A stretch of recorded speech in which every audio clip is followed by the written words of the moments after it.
No clap needed. Cell phone filmmaking has that benefit. The video just starts. Welcome back to the channel. I want to thank you guys for tuning in. In today's video, I want to talk about a few concepts that have been on my mind recently. The first is this idea that any goal is accomplished by doing the same 5 actions over and over again. I talked about this idea on my main channel as well. By the time this video comes out, then that concept will have been addressed on Captain Sinbad. But I've been reflecting on this very aggressively. What really brought it to light was the fact that I have been progressing very, very quickly in my marathon prep. I think I might in fact go sub 320 at Grandma's Marathon. And secondly, I have endeavored now to begin a brand new training plan for Ironman 73 in Madison, Wisconsin in September, on September 7th. And so any project that I'm working towards, I realize it's just a couple of things over and over again. It's really nice to address something like this in the confines of fitness, because fitness is so straightforward that you see what the impact of every action is. Speed workouts, they make you faster. Training on a bike, it makes you more adept at generating power. Even the fact that I started biking now, and as a result I've been running less. I've been so addicted to running for these last 2 years that my progress in the gym in terms of strength, it's stifled. You know, I'm more of an endurance athlete. And so my progress in terms of weightlifting, making sure that there's progressive overload, that has definitely taken a hit because I prioritize running so much. But as a result of biking, the impact on my joints is less. I'm not running as much. Some of those run workouts have been subbed out with biking. And so actually I've noticed that my progress in the gym has gone up. This is all to say that any prep, any race prep is a perfect metaphor for what you could be taking on in your life. Sometimes I talk to my coaching clients. The first thing I often ask people is, hey, how you doing, man? And one guy consistently, he always says, fine. He's like, I'm doing fine. He's never good. Everyone else, they're good. I'm good. He's fine. The dude is like borderline, just like depressed all the time. And I was like, you know, what is it? What ails you so? Why are you never good? Why are you always just fine? And he told me, well, I want my YouTube channel to be more successful. It's one of those things where he can't be happy until his YouTube channel is really, really successful, which I understand. But one should also find joy in their journey. And as I was journaling this morning, another topic came to mind, which is that if I'm repeating my same 5 actions over and over again, and I'm pursuing any big project, now I could say this in the confines of racing or training for an event, but it could be anything else. 4 months of repeating 5 actions over and over again will have dramatic results for any project you're working on, whether it's making a short film, getting a job in tech, getting a relationship. If you did a dedicated effort on the right things for 4 months over and over with the same 5 actions, the result would be so profound and so meaningful. And I thought to myself, is there a way of approaching my life's work? Is there sort of like an inner way of being that would contribute to my results even more? So I came up with this. I call it my 100-day manifestation challenge. And it's a little bit hokey. Back in the day, I would have never talked about such ideas. I try to stay away from talking about manifestation and all that sort of stuff too much because I don't want to be so attached to the idea of vibration that I don't think about what it means to do work in the world, like actual action, manifestation, your mindset and vibration. It should never come at the expense of doing the work. But that being said, this morning, this idea occurred to me for a 100-day manifestation challenge. And the challenge here would be to live your life in this way for the next 100 days. And your result that you'll get at the end of it is that whatever revenue goal that you have for yourself, if you want to make more money, then my anticipation is that that revenue would get generated if you put in the work and if you did it in this way. So here's what my 100-day manifestation challenge is to you. The first and one of the more important ideas, is to make every decision immediately and confidently. This is huge. Everyone is faking it. It's just that some of us are faking it with more style. I promise you, Alex Hormozy, he's recognizing patterns. He has some level of expertise, but he's also just proceeding with enormous confidence, even in areas where there is uncertainty.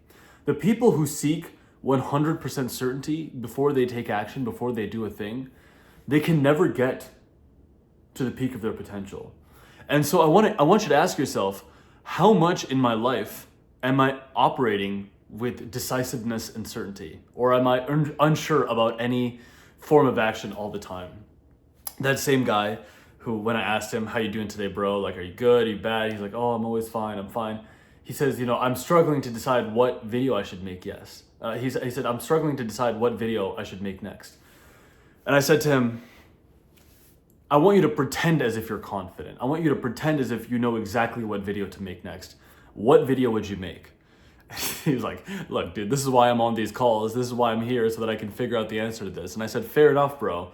But if I forced you, if I compelled you, what video would you make next? And so we sort of arrived at this conclusion. But in your own life, to what degree do you proceed with confidence? Because that will have a huge impact on your results. And the most successful people, they operate with incredible confidence, even when there is uncertainty. So every decision you make today and every decision you make for the next 100 days, make them as if you are fully confident. Even if you're unsure, like my videographer, he's coming over in an hour. We're going to go on a bike ride together to discover a new trail. This is how I'm utilizing an employee of mine to basically figure out a trail for biking. Is that the best use of my kind of allotment of his time? Is that the best use of like the salary I pay him? I have decided that it is. The truth is, as a business owner, I don't actually ever know. Should I be writing my newsletter right now? Should I be working on an Instagram post? Should I be like designing a piece of merch?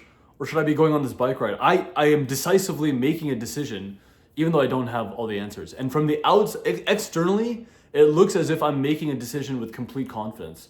But the truth is, I don't always know. In fact, I rarely know, but I proceed with utter confidence anyway. So that's the first idea.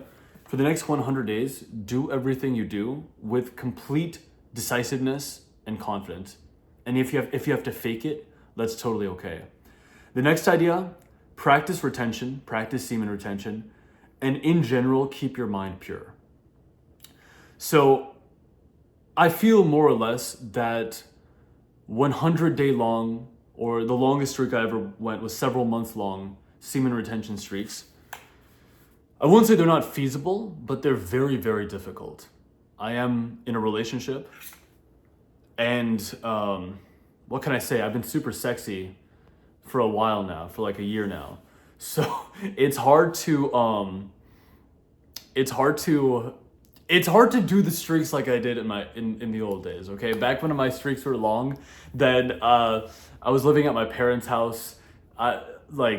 I didn't have logistics. I didn't have solid logistics to romance, basically.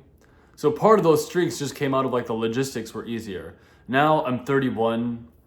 Listen, I'm not trying to be cringe, but I'm at the peak of my powers. And I'm actually trying to live a pure life. But what I find reasonable is that you just, generally speaking, you practice retention. For me, on average, what this means is 10 or 20 day long streaks. If I can make it longer, I do. In the last year, I would say average streak length was probably 12 to 15 days. And I would have several semen retention streaks where I'd make it to around 24 days.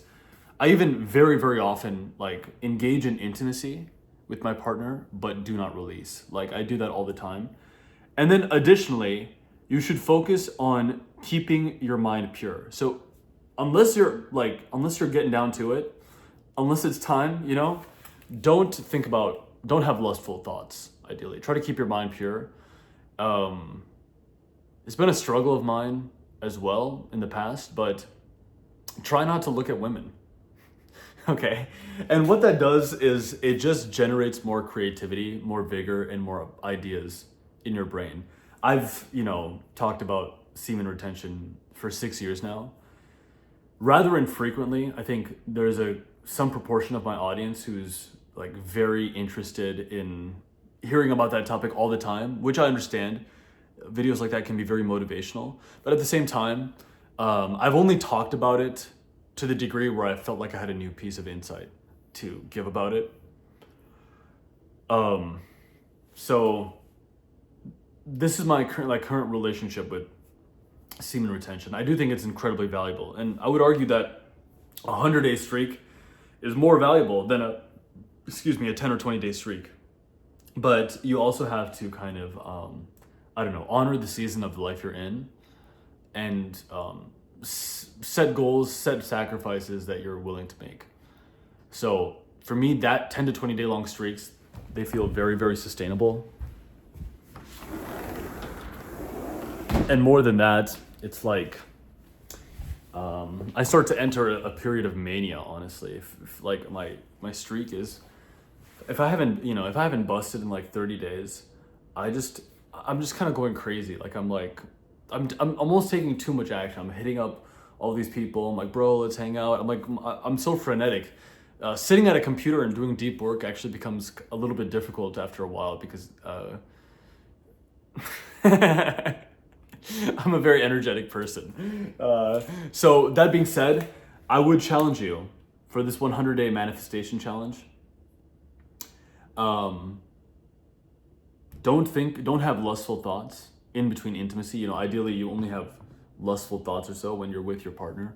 If you don't have a partner, then I would say don't chase love and romance. Let it come to you. If you're single, then you probably could go for longer, have long streaks running. But generally speaking, if you make it to the 10 to 20 day range, your potency is going to be higher. You're going to end up making more money. You're going to end up manifesting better results. Number 3, buy whatever you need to progress. This sounds kind of weird, but you have full reign to spend as much money as you want on anything that counts as an investment, but it must sincerely count as an investment. On the other end, you should not spend a single dollar recklessly. Pretend you have $1 million in the bank. So when it comes to nutrition, like eating really well, anything that generates genuine value to your life. For instance, if I need new race shoes and I know that they'll help me perform better on race day, and those shoes are $200, I will not hesitate to spend those $200, even if I'm in a money manifestation season of my life.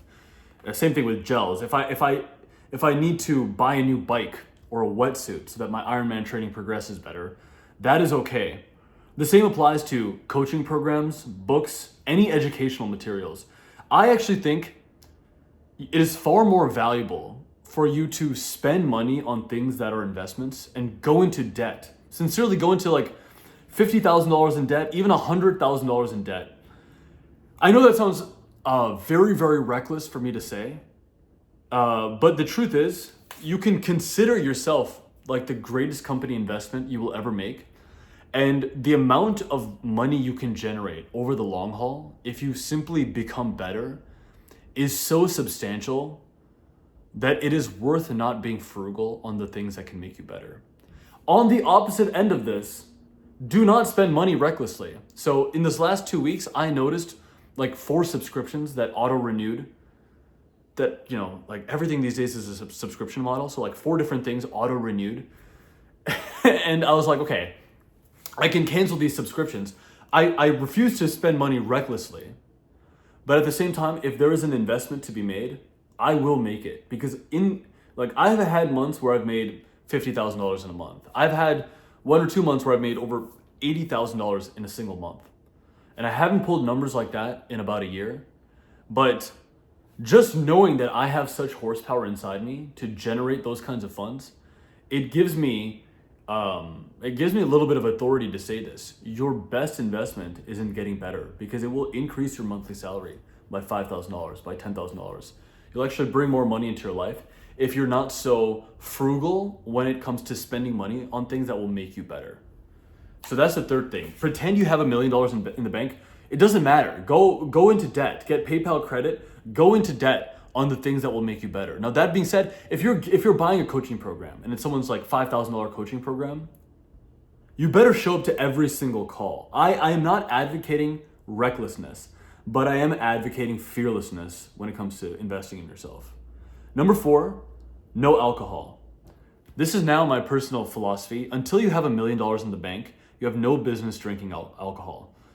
I just like alcohol for the camaraderie of it. And lately, what has been a great hack for me are these guys right here. Athletic Brewing Co. non-alcoholic beers. They're delicious. It tastes just like actual beer, which I don't even care that much about actual beer or whatnot, but I like knowing that I'm part of the crowd.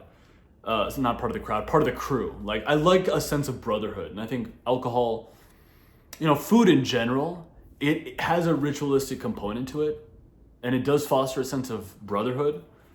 But Athletic Brewing Co., they're actually an official sponsor for Ironman, so I'm hoping I actually can get sponsored by them at some point. If I grow Sinbad Trains enough, I think perhaps that's in the cards. But no alcohol, nothing to lower your vibration artificially until you've reached the milestone that you're going for. So for me, the next 100 days, no alcohol. I'm really pumped to stay sober. It's not a big deal for me, and I'm sure for many of you, it's funny. I held like a Captain Sinbad mastermind for people who had joined my coaching program in the past. It was 8 guys. None of us drank. We went to a brewery. I'm like, you guys want to drink? You want to drink? We're like, oh, I'm not drinking. No one drank. I don't think this is a difficult component of success to enact, but it is relevant nonetheless. Principle 5, cardio, meditation, visualization, cold showers. So it doesn't have to be that you have to do all of these things every single day, but cardio is incredibly vibration raising, way more than weightlifting. I actually almost would want to say weightlifting, if it is too strenuous, lowers your vibration. Any exercise that is so strenuous, you even find that if you work out too hard, you kind of want to just masturbate and come, because for me, after some of my 20-mile runs, you deplete so much willpower that you have no willpower left to hide your inner degeneracy. That's genuinely what I found. But light cardio, it creates BDNF in the brain. It makes meditation easier. So if you go from cardio to meditation to affirmations and visualization, that is just so potent for increasing your action-taking potential. And then cold showers, especially I find, if you're a healthy guy, you wake up in the morning, you wake up with morning wood.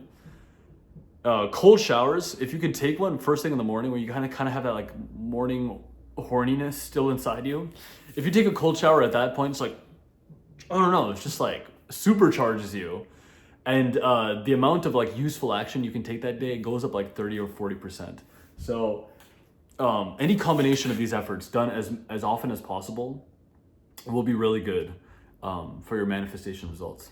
Next thing I want to talk about is, now this is particular to me, but it's the people you have in your circle, your crew. For me, my videographer is Anuj. He's my right-hand man.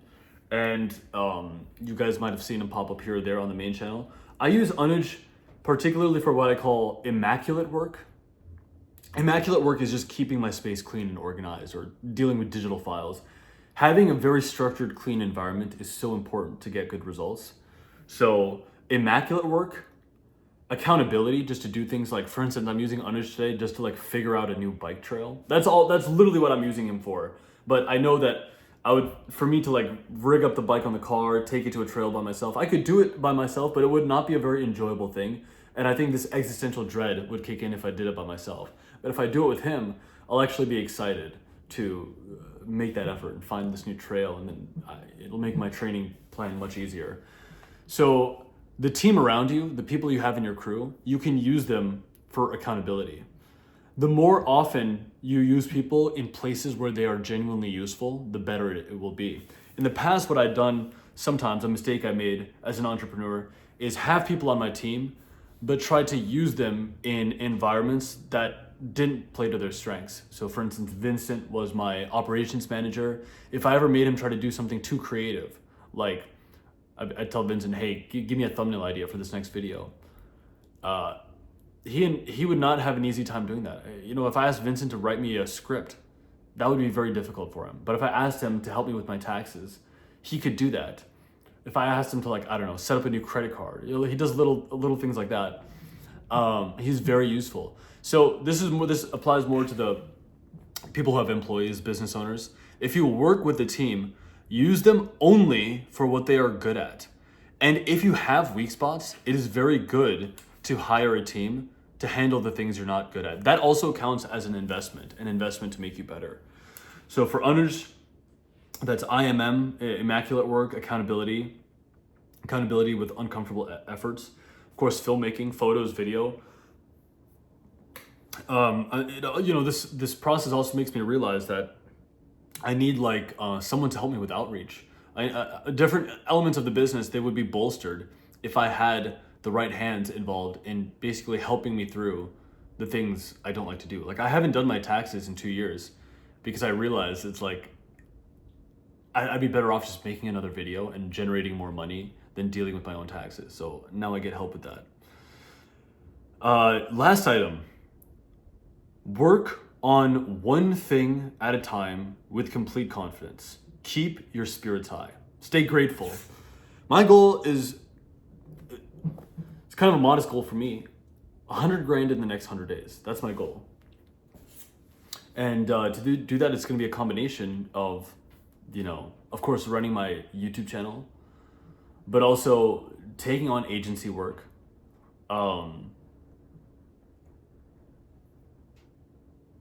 You know, incorporating a multitude of different efforts. I was even debating going back and working towards my Salesforce technical architect certification, just because I'm very curious about the future of Salesforce with the integration of AI. In my mid-30s and beyond, it could be a very good frontier, very good path to go down. So, but anyway, that's my goal for the next 100 days. And the big takeaway on this idea is that you should work on one thing at a time with complete confidence and keep your spirits high.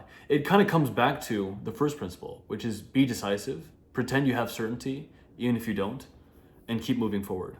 So that's my summary of the 100-day challenge. It goes like this.